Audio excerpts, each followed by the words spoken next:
Hi guys. So when life isn't going so well for us, we tend to look to external circumstances in order to fix the problem. And we then look at things like our physical fitness and our mental health, oftentimes completely overlooking our emotional health.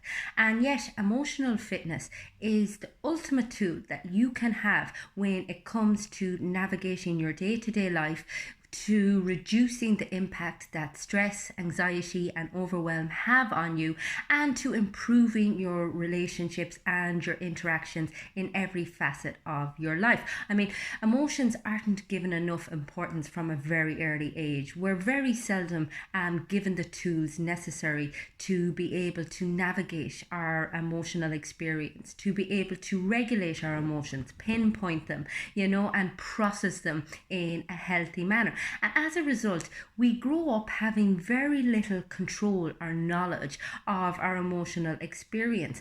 And ultimately, your emotional responses are what drive so much of your thought and so many of your actions and your behaviors. And unless you're able to tap into them, unless you're creating an awareness of them, they are going to run riot in so many aspects of your life. Now, the thing is, we tend to want to run as well from negative emotions because ultimately they don't feel very nice. I mean, they're very powerful messages, they have an evolutionary purpose, but yet, because we're never taught that they are a messenger and that we need to be able to sit with the discomfort, we tend to brush over them. We tend to want to either numb out, avoid dealing with them at any cost, lash out at other people, or soothe ourselves with some form of addiction or another. But ultimately, every time we repress an emotion, we give it power. We give it power to impact on every aspect of our life negatively. Whereas if we can just explore our emotions a little bit better, they're less likely to have an impact on us, and we're going to feel far healthier as a result. And we'll become a lot more self-aware, a lot more knowledgeable about ourselves and about other people. I mean, ultimately, your emotions can run riot, or you can learn to sit with them, learn to regulate them, and learn to use them to your advantage, because ultimately your emotions are kind of like an inner guide. There's so much power in them, there's so much that they can teach you what to do. And I mean, ultimately, they will improve your relationships, they will improve the way in which you interact in your job, the way you interact in your family life, and the way you interact with yourself. And yet, as I said, we tend to give them very little importance. Now, the thing is, as well, emotions impact our mood, and our mood impacts our motivation. So the less clued in we are to our actual emotions, the less likely we are going to be to maintain levels of motivation that help us achieve the external goals it is that we are chasing. So it kind of impacts on every area of your life without you actually realizing it. So how do you get better at dealing with your emotions? Well, first of all, you need to develop emotional clarity, and this is the ability to identify what it is that you're feeling, even if it's uncomfortable. So being able to sit with the experience and ask yourself, okay, I'm feeling a physical sensation here. It's not very comfortable.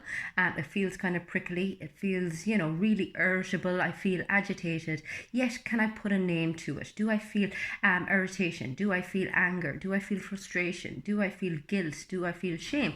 And the more you practice this, the stronger you're going to get. It's literally like going to the gym. I mean, you're not going to be good at it straight away, because oftentimes we will have repressed and ignored our emotions for the best part of a lifetime.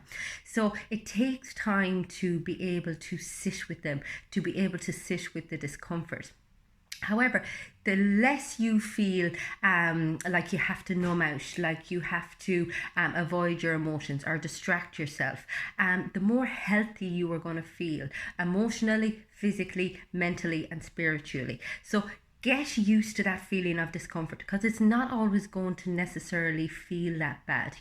And then what you need to do is you need to start looking at the resulting thoughts and behaviors that your emotions tend to trigger. So, for example, if you feel a sense of shame or guilt and you feel like lashing out because you just cannot handle the sensations within yourself, so you just want to project that pain on somebody else, whether it be a colleague, whether it be a family member, whether it be your partner, but just have a look at what the action is that you feel compelled to do, and then challenge that and ask yourself, okay, is that actually going to be anyways beneficial here, or is it just that I'm unable to sit with my experience at the moment?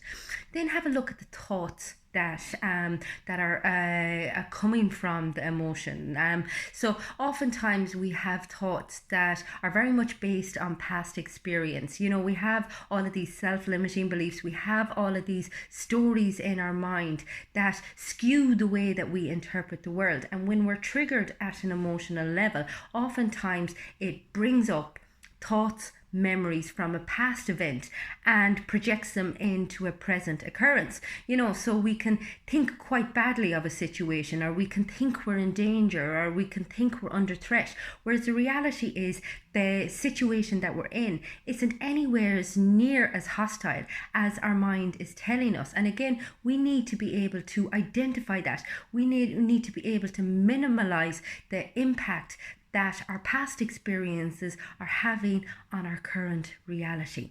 Now, as I said, all of this takes time. Developing self-awareness, developing the ability to emotionally regulate, to reappraise your thoughts, reappraise your actions, and, you know, challenge all of the stories and the self-limiting beliefs that you have in your mind takes a lot of work, but it all kicks off with developing emotional fitness. And this is why, if you're looking to improve any aspect of your life, that should be your starting point.